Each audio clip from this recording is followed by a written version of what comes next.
BPSC teacher भर्ती परीक्षा phase 1 में जो साइंस का क्वेश्चन था और उसके अंदर में जनरल स्टडी 1 से 40 क्वेश्चन थे। उसका सॉल्यूशन हम देखेंगे इस वीडियो में। और ये जो 1 से लेकर 40 क्वेश्चन ये सभी के लिए कॉमन थे। और ये जो पेपर 3 है मतलब कि 9-10 का क्वेश्चन पेपर है ये। तो 9-10 का जनरल स्टडी का सॉल्यूशन देखते हैं इस वीडियो में। मेनली इंग्लिश में क्वेश्चन पढ़ूंगा और हिंदी भी लगभग सेम ही चीज़ है, वैसा कुछ अलग नहीं है, आराम से आप देख सकते हैं। करते हैं ये हिंदी से सॉल्व करके देखते हैं। पहला क्वेश्चन है 10 वर्ष पूर्व रमेश और राजीव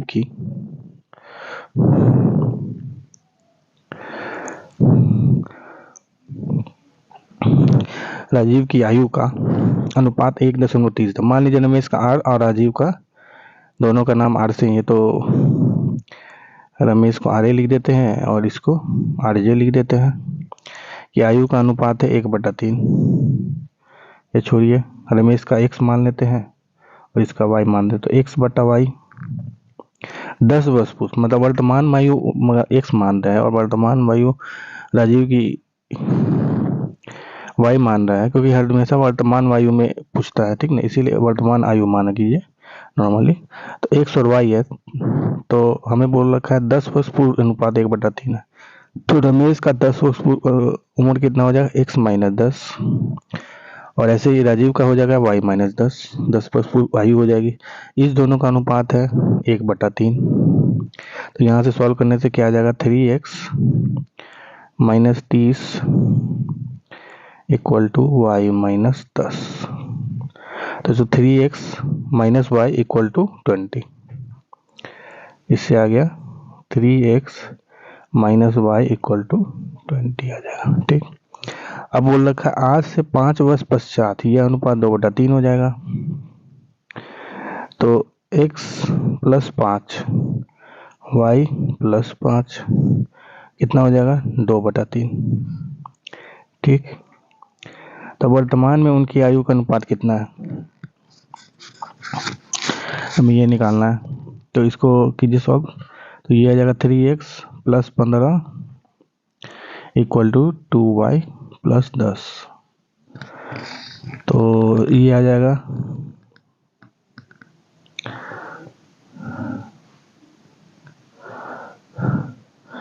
इसको करने से 3x - 2y equal to -5, 3x - 2y equal to -5। एक ये इक्वेशन है कि ये इक्वेशन है। तो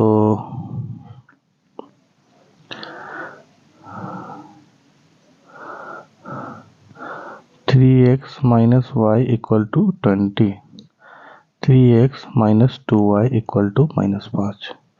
दोनों इक्वेशन में प्लस कर दीजिए, माइनस कीजिए, माइनस, तो ये प्लस, फिर ये प्लस, तो ये हो जाएगा y इक्वल टू 25। तो राजीव का उम्र हो जाएगा 25 और ऐसे ही y को यहाँ पे पुट कीजिए। तो 3x इक्वल टू 20 + y है, तो 20 + 25 45। तो x equal to 3x equal to 45, तो x इक्वल टू 15। तो x क्या था, 15। तो ये 15 है x, इसका रमेश का आयु, और राजीव का कितना हमने निकाला है 25। तो ये हो गया 3 × 5 = 15 और 5 × 6 = 25। तो ये आंसर आ गया इसका। दूसरा क्वेश्चन है, यदि मैं अपने घर से 5 किलोमीटर प्रति घंटे की गति से स्टेशन के लिए चलता हूँ तो मेरी गाड़ी मेरे स्टेशन पहुँचने से 7 मिनट पहले छूट चुकी है। किंतु यदि मैं 6 किलोमीटर प्रति घंटे की गति से चलता हूँ तो मैं स्टेशन एक गाड़ी से छूटने से 5 मिनट पहले पहुँच जाता हूँ। तो मेरे घर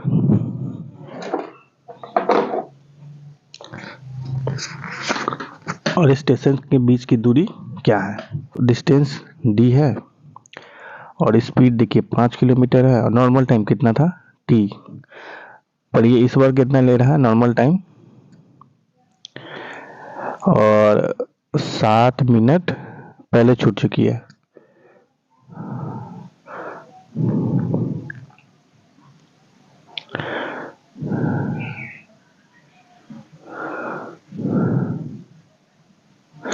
मतलब ये 5 मिनट से चल रहा है तो 7 मिनट वो देरी से पहुंच रहा है ना। 7 मिनट मतलब नॉर्मल टाइम से ज़्यादा ले ले रहा है वो, तभी ये टी टाइम पे वो ट्रेन छूट चुका है।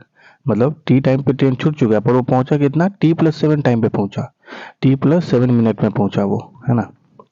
फिर दूसरे केस में बोल रहा है कि यदि मैं 6 किलोमीटर प्रति घंटे से चलता हूँ तो स्टेशन पर गाड़ी के छूटने से 5 मिनट पहले पहुंच जाता, तो भाई डिस्टेंस तो डी ही रहेगा। अब 6 किलोमीटर प्रति घंटा स्पीड है उसका। अब बोल रहा है नॉर्मल टाइम कितना रहता है टी, पर वो बोल रहा है कि 5 मिनट पहले पहुंच जाता हूँ। पहले पहुंच जाता मतलब T-5, मतलब जितना नॉर्मल टाइम था उससे पहले ही पहुंच गया ये। 6 किलोमीटर से चला तो मतलब कम टाइम लिया, तभी ना वो पहले पहुंच रहा, 5 मिनट पहले पहुंच रहा। तो इस दोनों को सॉल्व कीजिए, टी की वैल्यू आ जाएगी। तो 5T+7 equal to 6T-5।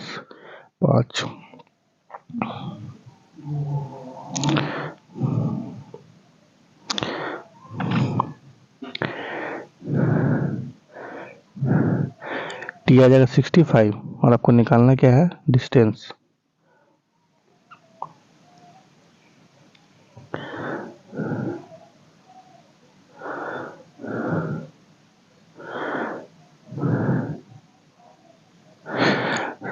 Distance हो जाएगा आपका 5 इंटू 65 प्लस 7 मिनट पहले में कर दीजिए। तो देखिए ये जो टाइम निकलेगा ना आपका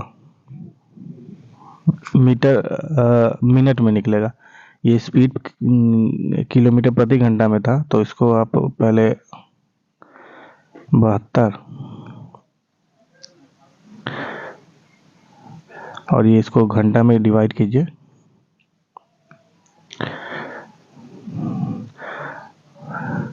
ये मिनट था तो घंटा कितना, डिवाइड से 60 कर देंगे तो घंटा आ जाएगा। तो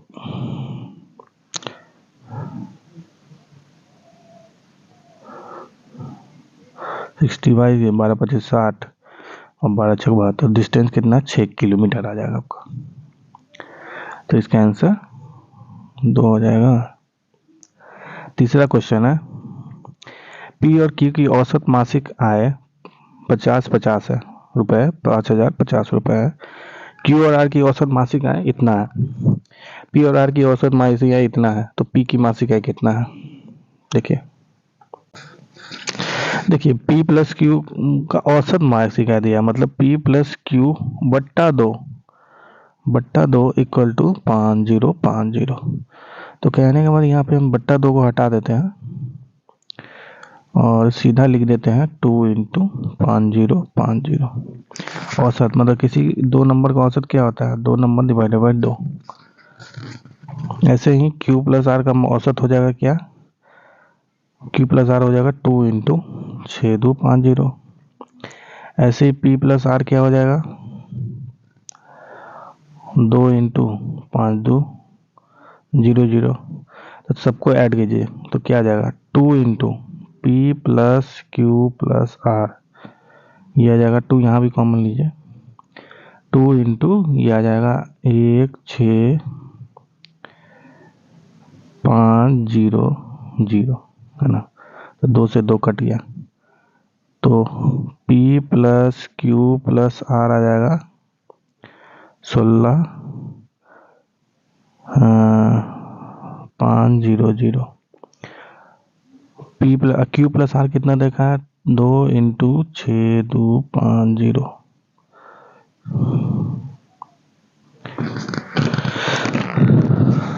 तो P आ जाएगा आपका 6500 माइनस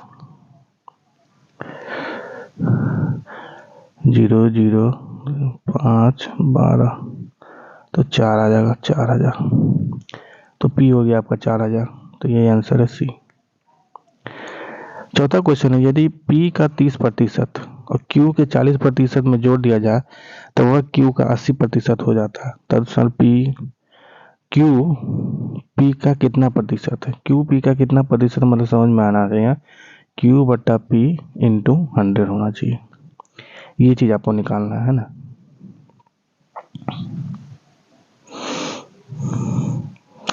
अब देखिए पी का 30%, मतलब पी का मतलब क्या होता है, इंटू होता है 30%, 30%, इसको बोलते हैं।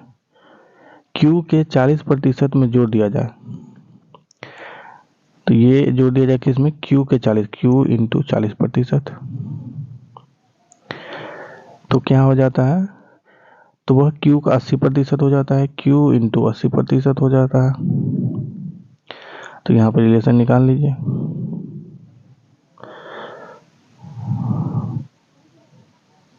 ये आ जाएगा, ये सब कट जाएगा, 0 0 0 कट जाएगा, तो 3p equal to 4 plus 4q equal to 8q, तो 3p इक्वल टू 4q।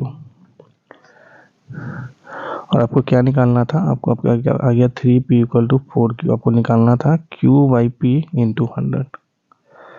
तो ये यहाँ से ले लीजिए q बाई p, तो p आप इधर लेकर आइए तो आ जाएगा 3/4। यहाँ से क्या हो जाएगा, q बटा p हो जाएगा 3/4 इंटू 100, ये आ जाएगा 75%। 5वां question, A B C D के बीच इतना का अनुपात है में धन का वितरण किया जाता है, यदि सी मिलता है तो बी का हिस्सा क्या है। देखिए अनुपात आपको दे रखा है 5 ये, और सी को डी से 1000, मतलब सी माइनस डी दे रखा है 1000। तो कहने का मतलब सी का अनुपात कितना था, 4x, x मान लेते हैं नॉर्मल वैल्यू, तो 4 इंटू एक्स माइनस डी क्या है 3 इंटू एक्स, ये आपको दे रखा है 1000, तो x मतलब यहाँ से आ गया आपको 1000। तो b का हिस्सा कितना, b का हिस्सा आपको अनुपात के अनुसार 2 इंटू एक्स है, तो 2000 हो जाएगा इसका आंसर। 2 इंटू एक्स मतलब 2 इंटू 1000।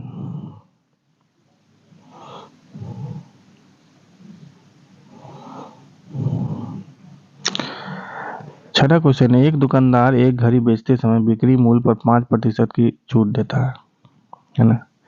यदि वह उस समय 6% उस पर 6% छूट दे देता है तो उसे पहले से 15 रुपए कम का लाभ मिलेगा। तदनुसार उस घड़ी का अंकित बिक्री मूल्य क्या है, मार्केट प्राइस क्या है, मतलब उसको बोलते हैं, मान लीजिए एम मार्केट प्राइस है। ठीक, एक दुकानदार एक घड़ी बेचते समय बिक्री मूल्य पर 5% की छूट देता है, तो 5% की छूट देता है।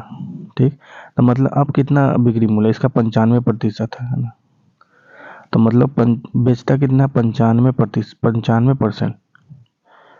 छूट देने के बाद बचा कितना, 95% ऑफ एम, है ना।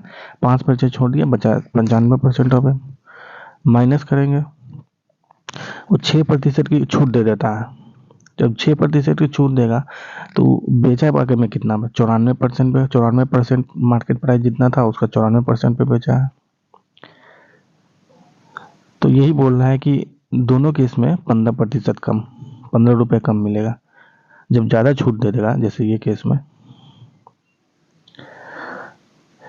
में ज़्यादा छूट दिया है तो इसमें उसको कम लाभ होगा, तो वही बोल रहा है ये लाभ का जो डिफरेंस है ना 15 है, तो मतलब m/100 इक्वल टू 15, तो मार्केट प्राइस कितना हो गया, 1500 हो गया।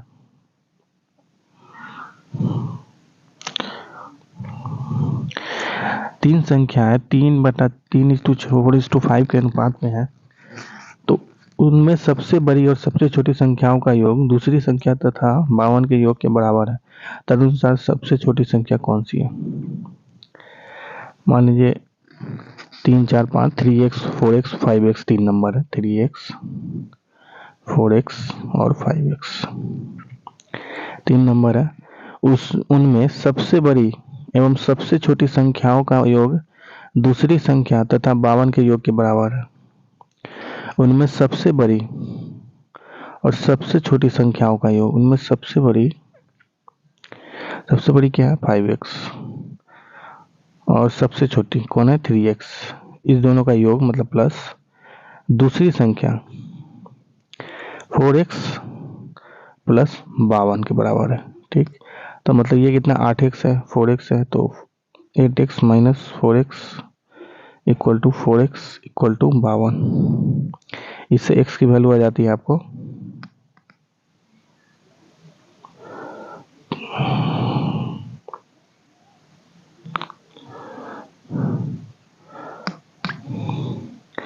सबसे छोटी संख्या क्या है 3x है ना। तो 3x x की वैल्यू 13 है तो 3x हो गया 39।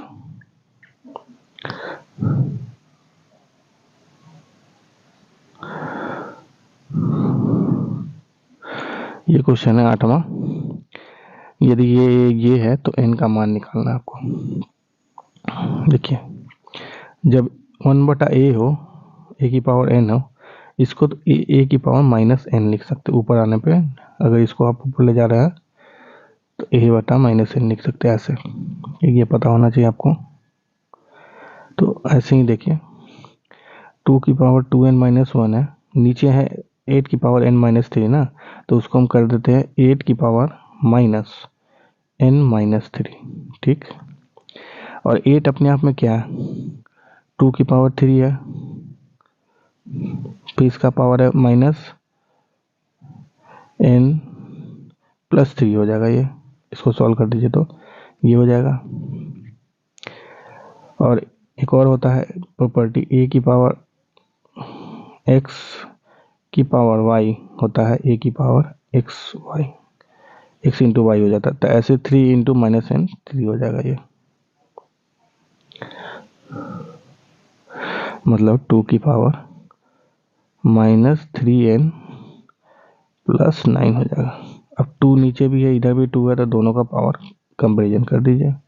2n-1 equal to -3, 2n-1 equal to -3n+9, 5n equal to 9 + 1 10, तो n इक्वल टू 2।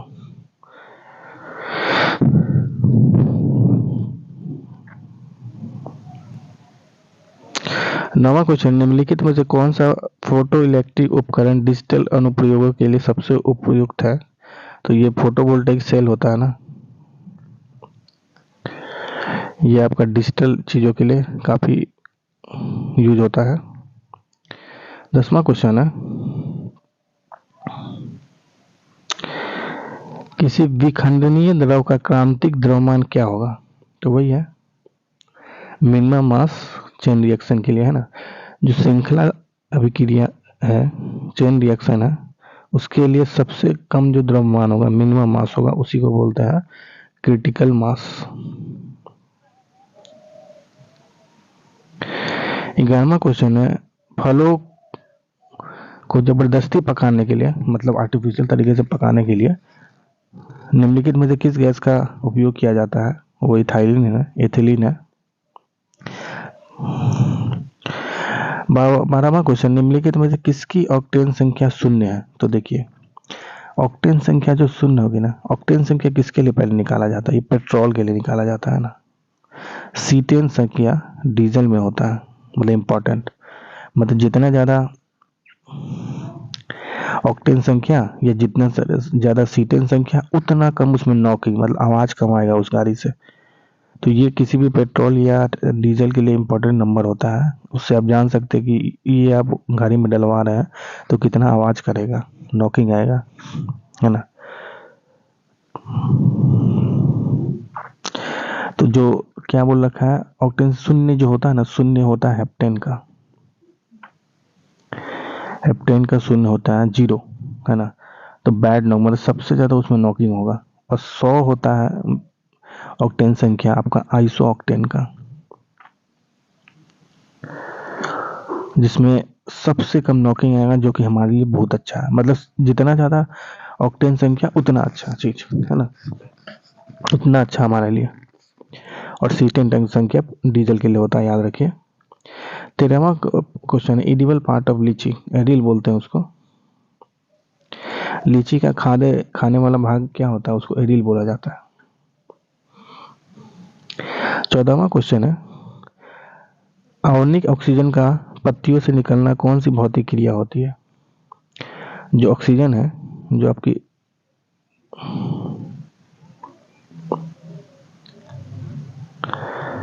जो आपका ऑक्सीजन है जो पत्ती से निकलता है, मतलब जब खाना बनता है तो कार्बन डाइऑक्साइड लेता है और बाहर क्या छोड़ता है, पौधा ऑक्सीजन छोड़ता है, जो हमारे लिए बहुत इंपॉर्टेंट है।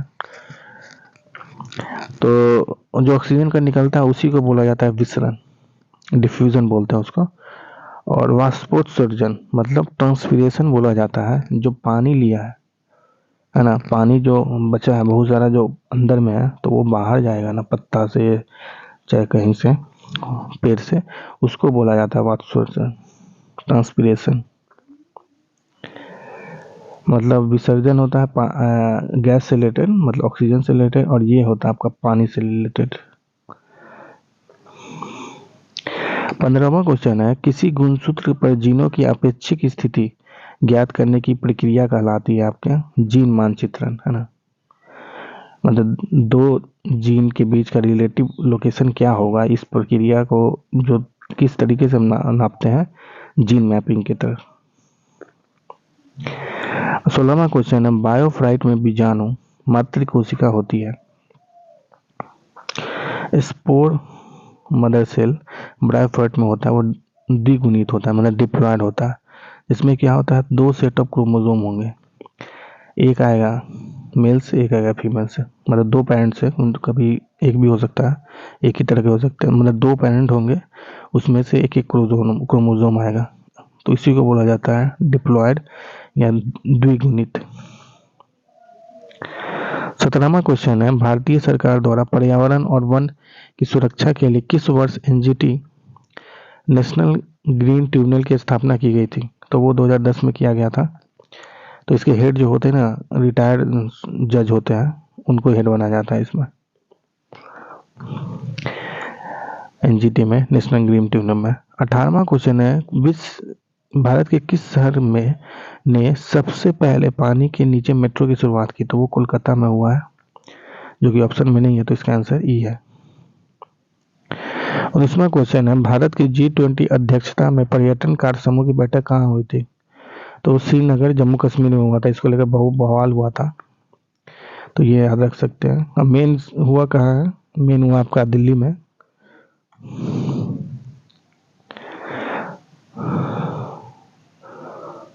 और G20 में पहली शेरपा मीटिंग हुई थी राजस्थान में, याद रख सकते हैं। शेरपा कौन है अभी? अमिताभ कांत है, नीति आयोग के पूर्व अध्यक्ष। 20वां क्वेश्चन, इनमें से किसने किसने राष्ट्रीय अंडर 17 बालिका कुश्ती चैंपियनशिप में रजत पदक जीता है? तो सिल्वर मेडल किसने जीता था? तो निर्जला ने जीता था। ये क्या खेलती है? कुश्ती, याद रख सकते हैं, जो कि पूछने का चांस बहुत कम है इससे। 21वां क्वेश्चन है, who won the international booker prize? उपन्यास टॉम ऑफ सैंड के लिए, मिट्टी के ढेर के लिए बालू के अंतर्राष्ट्रीय बुकर पुरस्कार 2022 किसने जीता? तो ये है गीतांजलि श्री और डिकी रॉकवेल, इन दोनों को मिला बुकर प्राइज। भारत के 74वें गणतंत्र दिवस पर कौन मुख्य अतिथि थे? तो 74वां मनाया गया था 2023 में, अगली बार 2025 मनाया जाएगा, जिसमें जो बाइडेन जो अमेरिका के राष्ट्रपति है उनके आने की संभावना है। 75वें गणतंत्र दिवस में 26 जनवरी को मनाया जाएगा। और 74 में इस साल मतलब आए थे अब्दुल अदेफ अल सीसी, ये मिस्र के राष्ट्रपति है, इजिप्ट के। 23वां क्वेश्चन है, बिहार के किस जिले में प्रथम तैरता हुआ सोलर ऊर्जा ये संयंत्र बनाया गया है? तो ये दरभंगा में बना है, और दूसरा सुपौल में बन चुका है, वो भी दूसरा सुपौल, पहला दरभंगा।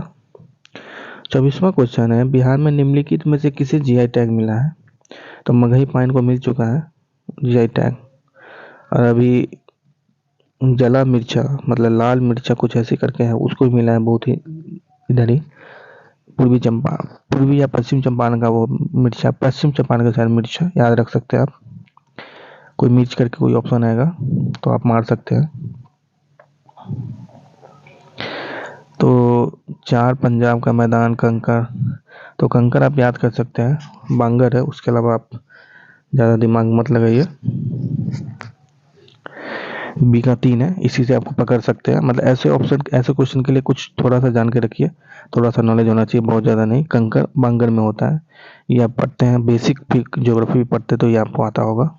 तो इसके अनुसार ही आपका बी ऑप्शन हो जाएगा। अविश्वास। 26वां क्वेश्चन, निम्नलिखित में से कौन सी सहायक नदी ब्रह्मपुत्र की उत्तर दिशा से नहीं मिलती है? तो ये सभी जो मिलती है सब साउथ से मिलती है, मतलब दक्षिण दिशा से मिलती है।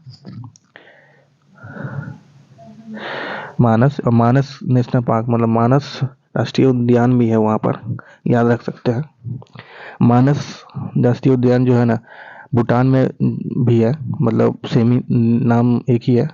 और मानस राष्ट्रीय उद्यान का जो मैक्सिमम भाग है, जो अधिकतर भाग है, वो भूटान में होता है और असम में कम है। तो ब्रह्मपुत्र जो ये सब नदी है, ये सब असम की है मैक्सिमम नदी, याद रख सकते हैं। और ये जो है आपका इस नेशनल पार्क भी नाम है, मानस नेशनल पार्क है वहाँ पर।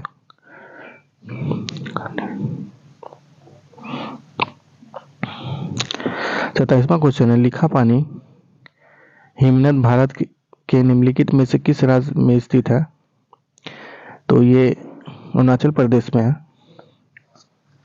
लेखा पानी अगर आ गया ना, लेखा पानी ऐसे कुछ करके, तो ये आप मान सकते हो उत्तराखंड में। पर लिखा पानी है ग्लेशियर, और लेखा पानी वो नदी है, ग्लेशियर नहीं है, नदी है, वो आप उत्तराखंड में मार सकते हो, उत्तरांचल में। 28वां क्वेश्चन है, मगध एवं अंग का मैदान किसके हिस्से है? वो मध्य गंगा का मैदान का हिस्सा है, मगध और अंग।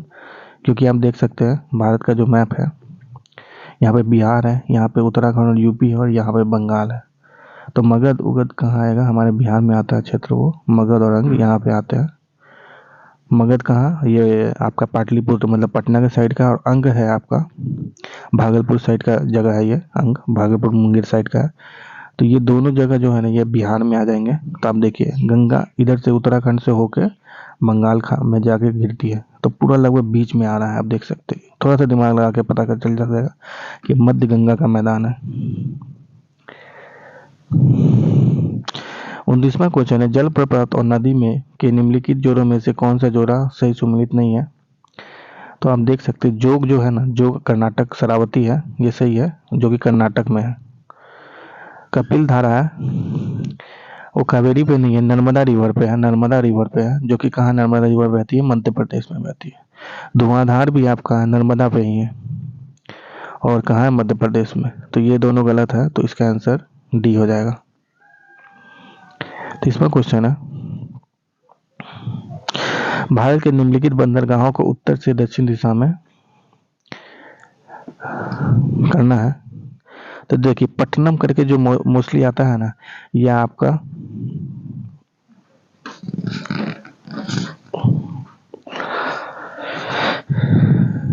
पट्टनम, पट्टनम, पट्टनम जैसे ये हो गया, और ये हो गया पट्टनम। इंग्लिश में देखेंगे और अच्छा से समझ में आएगा आपको। आंध्र प्रदेश में देखिए, ये पट्टनम आंध्र प्रदेश में है दोनों, और ये आपका तमिलनाडु में है। तो काकीनाडा कहाँ भी है? ये भी आंध्र प्रदेश में। अब इससे भी निकाल सकते हैं, तो सबसे नीचे ये होना चाहिए। क्या बोलना है? नॉर्थ से साउथ, मतलब सबसे लास्ट में पोजीशन इसका होना चाहिए, नागपट्टनम का। तो देखिए, एक ही ऑप्शन है ये, 3 लास्ट वाला, इसी से आप निकाल सकते हैं, ज़्यादा दिमाग लगाने की जरूरत नहीं है। इतना भी बेसिक पता होना चाहिए थोड़ा सा, कि पट्टिनम करके जो जगह होती है ना, नागपट्टनम पूरा नहीं याद है तब भी इस तरह से भी कर सकते हैं थोड़ा। ये तमिलनाडु क्षेत्र में आता है पटना, जैसे हमारे बिहार या यूपी ये सब क्षेत्र में क्या होता है? पुर, हाजीपुर, मुजफ्फरपुर, ऐसे ही आता है मोस्टली, है ना। तो इस तरह से यही बोलना चाह रहा हूँ मैं। हर चीज़ का याद होना या पता होना जरूरी नहीं है, तब भी आप मार सकते हैं, और यहाँ तो नेगेटिव भी नहीं है। 31वां क्वेश्चन, द एग्रीमेंट ऑफ 31वां क्वेश्चन है, 1954 में किन दो देशों के बीच कोसी सिंचाई और जल विद्युत परियोजना संचालित? ये भी आपको पता रहने की जरूरत नहीं है, पढ़ने की जरूरत नहीं है, बस थोड़ा सा दिमाग लगाइए। क्या बोल रखा है? समझौता कोसी, कोसी आप जानते होंगे, ये बिहार का शोक कहा जाता है, मतलब ये बिहार में आएगा। और बिहार में आएगा तो थोड़ा सा लोकेशन पता होना चाहिए आपको। यूपी उत्तर प्रदेश इधर है, नीचे में झारखंड और इधर वेस्ट बंगाल है। इसका इंटरनेशनल बाउंड्री देख, मतलब ऑप्शन में क्या है? बांग्लादेश, चीन और नेपाल है भारत के अलावा। इंटरनेशनल बांग्लादेश इधर में है, इसके साथ हो सकता था, आपको पता होता तो। मगर ये ऊपर में ही नेपाल है, इंटरनेशनल बाउंड्री, मतलब एक ही से साइड, तो इसका तो बाउंड्री बिहार का एक ही किसी दूसरे देश के साथ बाउंड्री टच होता है नेपाल के साथ, सबको पता है, बच्चे बच्चे को पता है कि नेपाल के साथ होता ही होता है। तो आप देख सकते हैं इसका आंसर सी हो जाएगा सीधा। कोसी यहाँ पे है, सुपौल क्षेत्र में है, बिहार का शोक है ये नदी। तो इस क्षेत्र में नदी है ये। Dagmara hydro electric power plant भी है इस पर, याद रख सकते हैं। 32वां क्वेश्चन, RLC के वर्गीकरण स्कीम के अनुसार बिहार किस प्रकार के जलवायु प्रदेश में आता है? तो ये उपाद्र संक्रमण कालीन है। अब ये याद कर सकते हैं, सब ह्यूमिड, मतलब बिहार या इंडिया के रिस्पेक्ट में भी देखें ना, हमेशा सब लगा रहेगा, सब ह्यूमिड ये, सब ह्यूमिड ये, वो। और सॉफ्ट होगा, कभी भी ट्रांजिशन होगा, मतलब कि मतलब अब इंग्लिश में देखें समझ, ट्रांजिशन मतलब क्या हो रहा है, एक फेज से दूसरे फेज में जा रहा है। तो बिहार या भारत का जो जलवायु होता है इस तरह का होता है। तो यहाँ पे सब तरह के मौसम मिलते हैं, यहाँ पे एक कोई हमेशा पूरा बारिश वाला नहीं मौसम है, क्या पूरा ठंडा वाला मौसम नहीं है, हम लोग ट्रांजिशन वाले हैं। तभी हमारे यहाँ ऋतुआ बदलती रहती है बहुत अच्छे से, सभी ऋतुआ अच्छे अच्छे तरीके से आती है। ठीक, तो RLC के द्वारा ये बोला गया। इससे ज़्यादा फेमस आदमी है कोपेन, देख सकते हैं, जो कोपेन है,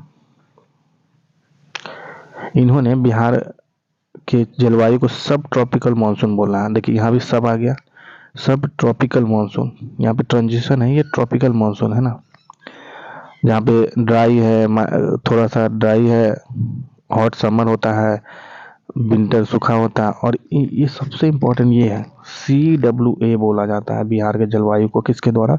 कोपेन के द्वारा। मोस्ट प्रोबेबली ये क्वेश्चन अगर आएगा जलवायु से रिलेटेड तो ऐसे ही क्वेश्चन आएंगे। कौन सा आएगा? तो ऑप्शन में रहेगा CWA, बिहार के जलवायु को बोला जाता है, याद रखिए CWA। किसके द्वारा? ये याद रखिए, कोपेन के द्वारा, क्योंकि दूसरे के द्वारा कुछ और बोला जाता है, कंफ्यूजन हो जाएगा, फिर कोई दूसरा नाम दे दिया कोपेन के अलावा तो मार लीजिएगा कुछ दूसरा, CWB मार दीजिएगा कुछ, है ना, या जो भी है कुछ मारिए, बस CWA नहीं होगा, दूसरे के द्वारा दूसरा नाम दिया गया। 33वां क्वेश्चन है,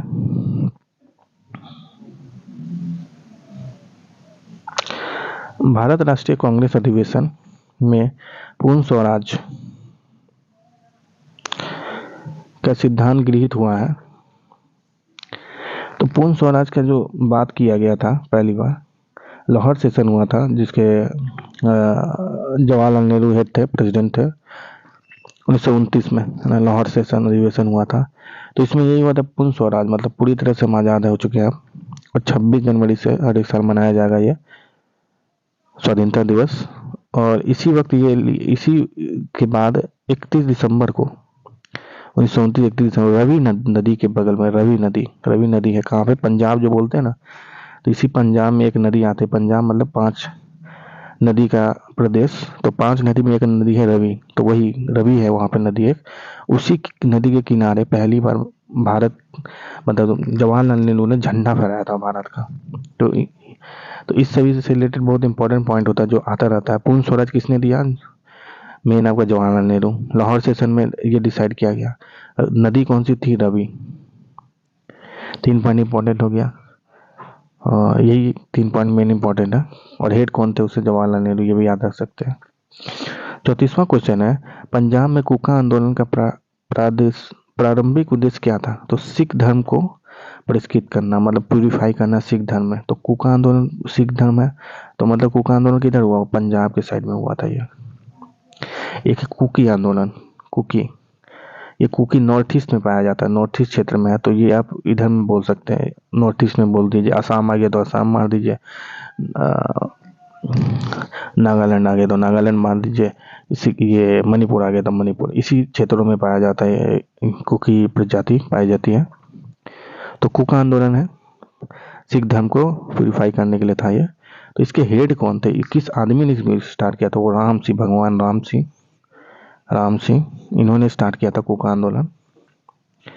ऐसे एक बहुत पॉपुलर आंदोलन है, बहुत ही ज्यादा, वहाबी आंदोलन बोला जाता है। इसका भी था आंदोलन, इसी टाइप का था। वो फर्क था कि वहाबी जो थे मुस्लिम धर्म से रिलेटेड थे, मुस्लिम धर्म को प्यूरिफाई करने या मुस्लिम धर्म का वर्चस्व लाना इस आंदोलन का मेन एम था, वहाबी आंदोलन का। ये इसका हेड मतलब मेन जगह कहाँ हुआ था, ये पटना में हुआ था, इसलिए बहुत इंपॉर्टेंट हो जाता है। और इनके जो मेन लीडर थे सैयद अहमद बरेलवी थे, इन्होंने इसको स्टार्ट किया था। 35वां क्वेश्चन है, 1857 के विद्रोह को किसके द्वारा प्रथम भारतीय स्वतंत्रता संग्राम के रूप में वर्णित किया गया है? तो वीडी सावरकर है। इन्होंने प्रथम 1857 की लड़ाई को first Indian war of independence बोला है। 36वां क्वेश्चन है, भारतीय किसानों के इतिहास में संगठित असहयोग का प्रथम उदाहरण कहाँ घटित हुआ है? तो बिहार और बंगाल क्षेत्र में हुआ है। पीजेंट्री मूवमेंट, पहला पीजेंट का मूवमेंट।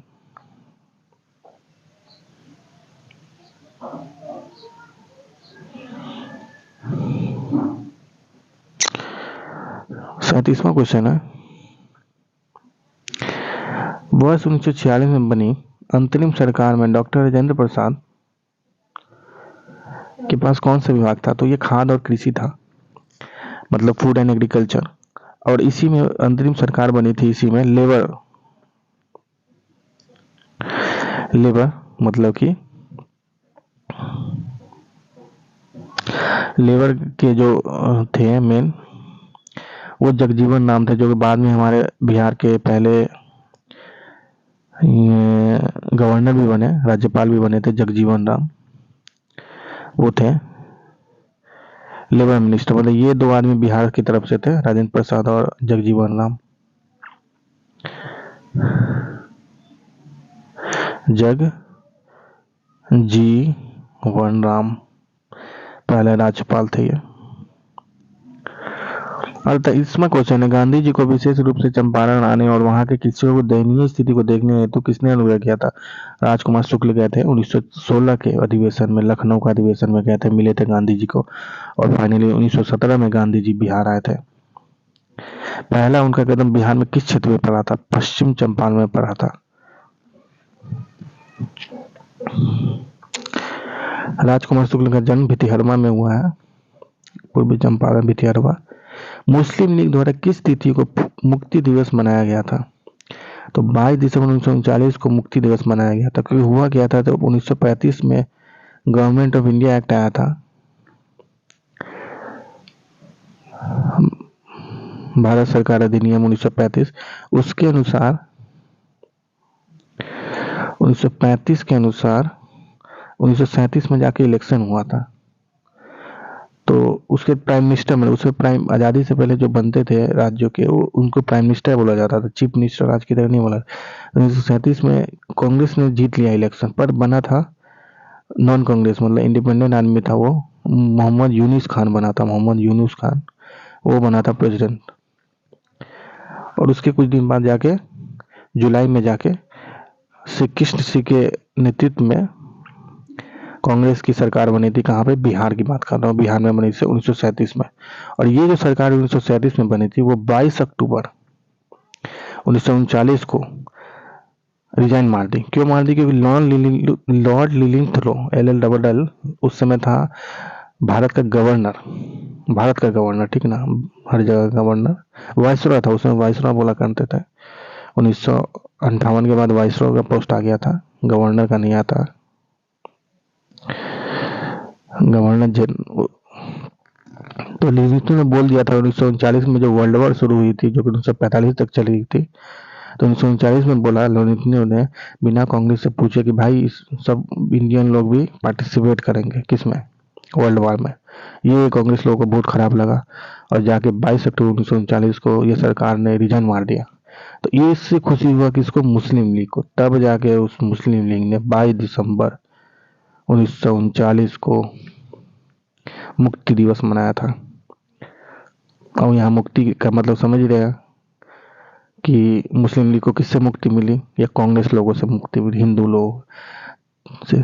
40वां क्वेश्चन है, नेशनल कॉलेज और बिहार विद्यापीठ का शिलान्यास किसके द्वारा किया? तो महात्मा गांधी के द्वारा किया गया था। ये असहयोग आंदोलन 1921 के आसपास की कहानी, उस समय ये सब बना था, बिहार विद्यापीठ और नेशनल कॉलेज। तो ये था आपका 1 से लेकर 40 क्वेश्चन का प्रश्न का आंसर। अगर आपको कुछ गलत लगा या कुछ और जानना है तो नीचे कमेंट कीजिए। और देख सकते हैं ये जो क्वेश्चन है ये सभी 9th और 10th के पेपर के लिए कॉमन है, 1 से लेकर 40। और इसका जो साइंस का सॉल्यूशन है आगे पार्ट बी में, इसका भी मैं दूसरे वीडियो में सॉल्व कर दूंगा अच्छे से डिटेल मैनर में, जो कि ये जरूर वीडियो देखिए, क्योंकि इससे बहुत सारे क्वेश्चन निश्चित तौर पे आएंगे। हर एक एग्जाम का ये है, खासकर स्टैंडर्ड एग्जाम का ये है, कुछ क्वेश्चन वो पुराने पेपर से डालते ही डालते हैं। तो ये भी रिसेंटली हुआ, एकदम नया हुआ, तो बहुत ज़्यादा चांस है कुछ ना कुछ डालेंगे इसमें से। तो 4-5 क्वेश्चन भी अगर डाल देते और उसको सही से सही आप मार देते तो बहुत फायदा है आपको। तो चलिए ऐसी वीडियो देखते रहिए और चलिए मिलते हैं अगले वीडियो में, तब तक के लिए नमस्कार।